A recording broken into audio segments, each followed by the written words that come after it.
cukup sekian lama kita hidup dengan dasar kelahiran, tapi sampai saat ini banyak orang yang memang belum menangkap suatu kelahiran Kristus, kelahiran Tuhan. Sekali lagi bukan Tuhan lahir, tapi kembali lagi kita selalu berbicara soal batin rohani, ketinggian spiritual. Jadi orang yang tidak disergap, tidak ditangkap, tidak dipilih dan dipanggil oleh Kristus nggak akan nangkep ini. Maka kelahiran atau Natal, kenapa berulang-ulang selalu terjadi hanya di Indonesia? Kontroversial, buntu kayaknya. Tapi yang heran juga orang-orang Katolik yang udah sekian lama mulai digiring untuk juga tidak meyakini dan tidak percaya. Saudara-saudariku yang dikasihi Tuhan, kita pernah tahu orang tua kita yang kadangkala yang zaman dulu saja ketika lahir itu nggak jelas. Ada yang belum tertulis, apalagi disebut juga dengan akte kelahiran. Kalau ditanya orang tua kita kadang-kadang lahir kapan? Ya pokoknya pas gunung meletus. Wah, gunung mana itu? Dan seterusnya. Lalu ada yang bilang ketika Jepang meninggalkan, atau ketika Jepang masuk, atau juga Belanda dan lain sebagainya. Baru sekarang ini baru tercatat dengan akte kelahiran. Jadi tidak tahu apapun, kadang-kadang kelahirannya kapan, kalau mau masuk kerja dan seterusnya, baru dibuat. Karena memang belum ada tertulis dan ada yang harus dokumentasikan, jadi tidak tepat. Tetapi benar-benar lahir dan ada. Sebetulnya yang mau digarisbawahi itu bukan soal kembali lagi kapan harus menemukannya dan seterusnya. Maka sama dengan kelahiran Kristus, jangan pusing-pusing soal kapan, tanggal 25, tanggal 5 Januari atau kapan, terserah. Ini sudah dibuat sedemikian rupa dan benar-benar mendekati dan tidak ada kejahatan di sana. Kalau ada yang usul, monggo.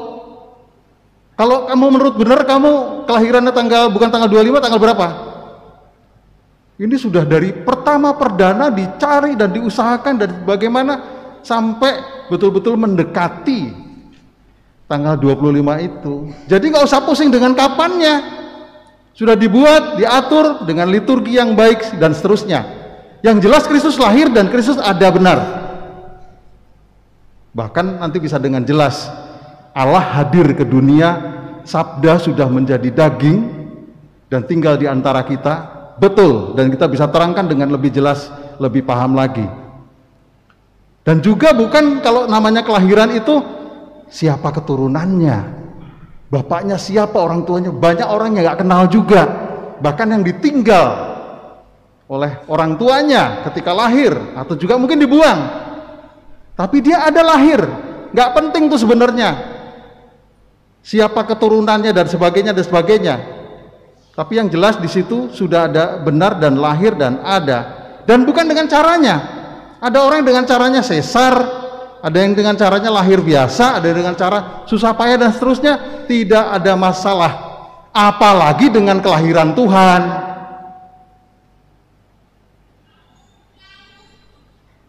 Maka Bapak dan Ibu, saudara-saudara dikasihi Kristus, ini kita hanya berbicara untuk kita. Stop penolakan kelahiran Kristus. Kalau kita sudah nolak kelahiran Kristus, Tuhan hadir ke dunia, segalanya nanti ke depannya nggak sambung sama sekali. Jadi kalau kita sudah betul-betul sekarang saat ini ada rasa nih, ada lagunya yang betul menyentuh, lalu kita membawa sesuatu kehidupan yang baik, maka kita menerima kelahiran yang nantinya iman kita sambung terus. Satu saja, sesuatu yang tidak diterima, kebesaran atau misteri Tuhan, udah nggak sambung. Justru kalau kita menerima misteri Tuhan yang ada dalam kitab suci, iman kita sambung. Oh, kita mau dengerin yang tidak sambung, mau dengerin yang tidak tahu, mau dengerin yang hanya mau berkata-kata. Kalau ada usul. Kamu tahu, lebih tahu, ayo usul. Tidak ada yang lebih tahu. Lalu stop juga soal kekerashatian, kebodohan manusia. yang sekali lagi jauh sekali dengan misteri yang diberikan Tuhan kepada kita. Apalagi kalau kita berbicara juga soal kelahiran. Lalu stop juga ketidakberimanan. Anda ini sudah dibaptis, dipanggil, bukan hanya dipanggil, dipilih. Anda mengenal kelahiran Kristus, Anda mengenal kehidupan Kristus, Anda mengenal kematian Kristus, Anda mengenal kebangkitan dan sebagainya. Bukan hanya mengenal, bukan hanya dipanggil, dipilih. Banyak orang yang nggak nangkep ini. Banyak orang sungguh yang tidak bisa paham tentang hal ini. Maka kita bersyukur. Oh, nggak jelek kok, nggak salah kok, kita nggak jahat kok. Kenapa harus ragu dengan banyak hal yang sebenarnya tidak harus diragukan? Saudara-saudari kasih Kristus, kehadiran kita, kelahiran kita adalah rahmat terbesar. Saya tidak tahu, ada banyak yang belum lahir. Berarti tidak diberi kesempatan untuk nanti mati, tidak diberi kesempatan nanti untuk masuk surga. Kita sudah jelas, nyata, dan ada sekarang unik secara spesial. Diri kita diciptakan oleh Tuhan yang berbeda satu dengan yang lain. Itu adalah benar-benar kelahiran kita adalah rahmat terbesar. Mungkin banyak orang yang tidak lahir dan seterusnya dan tidak diberi kesempatan untuk hidup dan tidak diberi kesempatan untuk masuk dalam kerajaan Allah. Berarti kelahiran kita ini harusnya disyukuri, rahmat terbesar loh dalam hidup. Lalu yang kedua, kelahiran Kristus adalah kelahiran dia, Kristus adalah rahmat terindah. Tanpa dia, tanpa Tuhan, hidup kita sia-sia, kelahiran kita sia-sia. Justru dia datang untuk menyelamatkan, untuk mengarahkan, membantu masuk ke dalam kerajaan surga. Tanpa Kristus tidak ada arah, tidak ada tujuan, dan tidak ada cita-cita kehidupan. Justru dengan Kristus, kenapa ada? Karena Kristus sudah buktikan dengan nyata siapa yang bangkit, siapa yang angkat ke surga, siapa yang menjanjikan dengan berani dan tegas sekali bahwa kamu akan masuk dalam kerajaan Allah. Kristus, tidak ada manusia satupun. Jadi ada arah dan tujuan kalau ada Kristus. Kalau tanpa Kristus tidak ada harapan hidup mulia tadi, tidak ada harapan untuk hidup dalam kerajaan Allah. Lalu juga tidak ada keselamatan dan ampunan. Justru Kristus datang ke dunia ini untuk mengampuni dan untuk menyelamatkan semua orang. Saudara-saudariku dikasihi Kristus, kelahiran adalah kehidupan. Jadi ada kelahiran harusnya menyambung untuk kehidupan yang lain. Sekarang kita bertanya kepada kehidupan kita masing-masing, apakah juga menghidupkan atau mematikan atau menghambat karya Allah? Masa pandemi saja kita bisa lihat banyak dokter, tenaga kerja, kesehatan dan seterusnya berjuang mati-matian hanya untuk kehidupan orang lain. Ada banyak orang yang berjuang untuk ayo vaksin, ayo vaksin, ayo vaksin. Tapi ada banyak yang menghambat, gak usah vaksin. Dan bahkan akan menakut-nakuti dengan imunnya supaya anjlok dan mati. Tapi ada banyak orang yang betul-betul luar biasa. Ini yang sudah mengenal kelahiran Kristus, ini yang sudah mengenal Kristus. Harusnya kelahiran kita pun kayak mata rantai untuk menghidupkan yang lain-lainnya. Itu kehidupan yang benar-benar seperti Kristus tadi. Kristus supaya kita hidup, Kristus mati supaya kita hidup. Kita juga dilahirkan bersama Kristus. Kita harusnya juga dapat menghidupkan minimal orang di sekitar kita. Jangan buat mati, jangan buat jahat, jangan buat macam-macam dan sebagainya. Jadi kelahiran di sini adalah rencana satu-satunya kasih Tuhan kepada manusia. Jadi kalau ada kelahiran itu jangan disia-siakan. Ini rencana satu-satunya kasih Tuhan kepada manusia, menciptakan itu. Ini kalau yang sudah dalam jero ya dapat menangkap. Lalu yang kedua, kelahiran adalah memberi kesempatan untuk setiap orang dapat kebahagiaan yang dijanjikan Tuhan. Kalau kita nggak hidup, kita nggak lahir, kita nggak akan pernah merasakan suatu kehidupan yang lebih abadi, lebih hebat, lebih juga bahagia bersama Allah. Yang ketiga, kelahiran penentunya Tuhan. Kelahiran penentunya Tuhan. Kalau kematian bisa orang lain. Orang buat jahat bisa membunuh. Tapi kelahiran tidak bisa yang membuat orang. Tetapi Tuhan. Maka diyakini kalau kita yang dilahirkan, bersyukurlah. Dan kita jangan membunuh dan mematikan kelahiran orang lain. Kalau bisa buatlah suatu mata rantai itu, rantai kehidupan. Bagi banyak orang, ini sebenarnya rahmat kelahiran Kristus yang terindah, menjadi rahmat kita semua juga yang dilahirkan untuk menghidupkan banyak orang. Siapapun itu juga, ciptaan Tuhan itu sama semua. Mau itu etnis manapun, bangsa manapun, agama manapun, Tuhan itu satu dan sama. Memberikan kelahiran dan juga akan menyelamatkan semua orang itu. Saudara-saudariku yang dikasihi Kristus, saya akan bacakan satu cerita singkat saja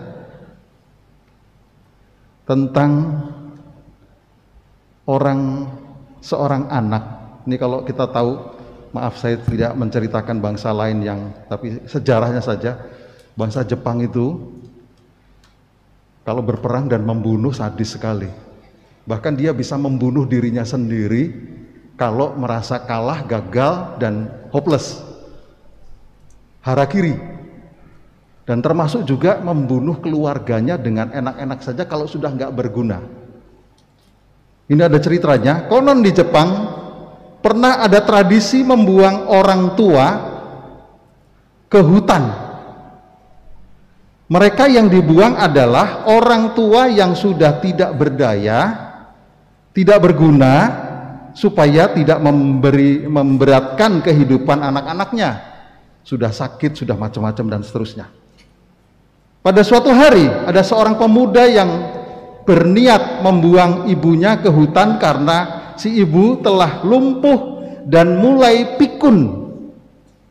Si pemuda tampak bergegas menyusuri hutan sambil menggendong ibunya tersebut. Si ibu yang kelihatan tak berdaya berusaha menggapai setiap ranting pohon yang bisa diraihnya dan mematahkannya, kemudian menaburkannya di sepanjang jalan yang mereka lalui.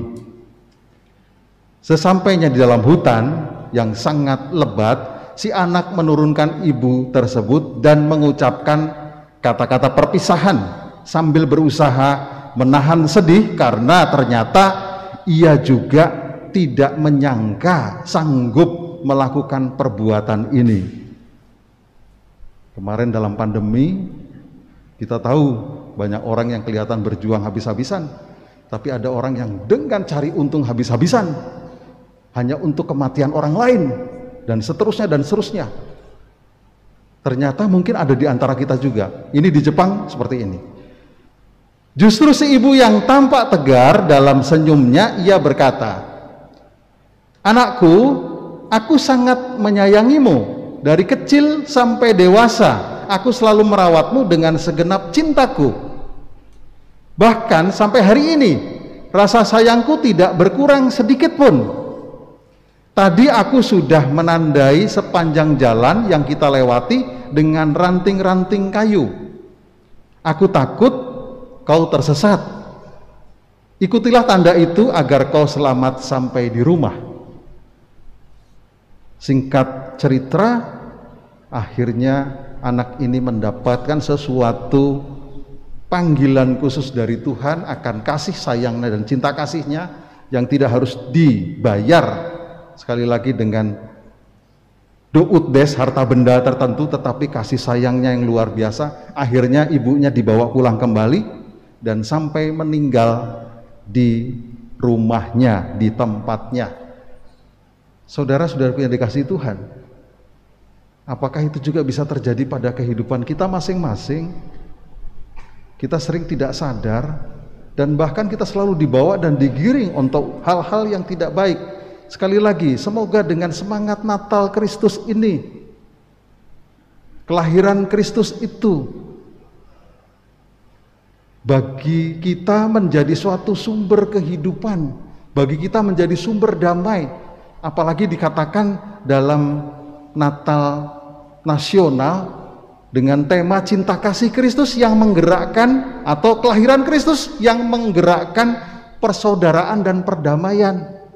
Mari kita yang sudah mengenal Kristus, mari kita yang sudah disergap oleh Kristus, mari kita yang sudah dipanggil dan dipilih oleh Kristus, bawa